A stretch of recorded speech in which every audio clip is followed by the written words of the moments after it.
এক ভাই আমাদেরকে বলেছেন যে কিউডি রাউটারের পাসওয়ার্ড কিভাবে চেঞ্জ করবে, ঠিক আছে। তো এর জন্য আপনি জাস্ট কী করবেন, গুগল ক্রোম বাজারে চলে যাবেন। তো গুগল ক্রোম বাজারে যাওয়ার পর আপনি আপনার রাউটারের আইপি অ্যাড্রেসটা লিখে এখানে সার্চ করবেন। তো আমি এখান থেকে একটা নতুন ট্যাব নিয়ে নিতেছি।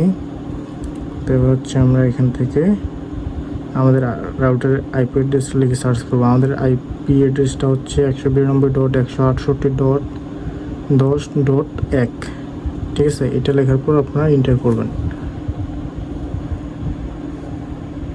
তো আমি সার্চ করলাম, তো তারপর হচ্ছে এরকম একটা ওয়েবসাইট চলে আসতেছে, এটার উপর ক্লিক করব। তারপর এটা আমরা যে কোনো একটা ক্লিক করলেই হবে, জাস্ট লগ ইন, ঠিক আছে। আর আপনাদেরকে যদি ডাইরেক্ট অ্যাডমিন প্যানেলে নিয়ে যায় তাহলে তো ভালোই। তো এখানে আপনার অ্যাডমিন প্যানেলের পাসওয়ার্ডটা দিবেন। আমি আমার রাউটারের অ্যাডমিন প্যানেলের পাসওয়ার্ডটা দিলাম। তারপর হচ্ছে লগ ইন করবো।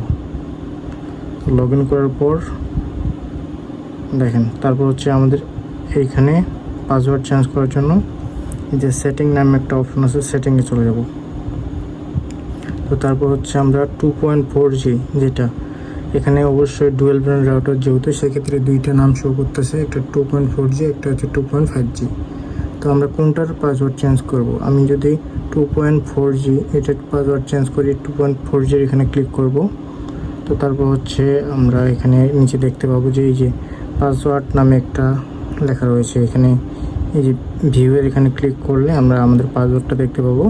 তো আমরা চাইলে আমাদের পাসওয়ার্ড ইচ্ছেরকম একটা পাসওয়ার্ড দিতে পারবো, ঠিক আছে। আপনারা আপনার পছন্দ মতো একটা পাসওয়ার্ড দেবেন। সরি, আমি আবার আপনাদেরকে দেখাচ্ছি। তো এখানে 8 ডিজিটের, মিনিমাম 8 ডিজিট হতে হবে, অবশ্যই একটু ভালো পাসওয়ার্ড দিয়ে দেবেন। তো এই পাসওয়ার্ড দেওয়ার পর আপনারা সেভ অ্যান্ড অ্যাপ্লাই ক্লিক করবেন, ঠিক আছে। তাহলে কিন্তু আপনার পাসওয়ার্ডটা পরিবর্তন হয়ে যাবে। তো আমি পাসওয়ার্ডটা পরিবর্তন করতেছি না, আপনারা জাস্ট পাসওয়ার্ড, যারা পরিবর্তন করতে পারেন না তারা জাস্ট পাসওয়ার্ড এইভাবে খুব সহজে পরিবর্তন করতে পারবেন। তো বন্ধুরা, আশা করি বুঝতে পেরেছি, অ্যান্ড অবশ্যই আপনারা বুঝতে পেরেছেন।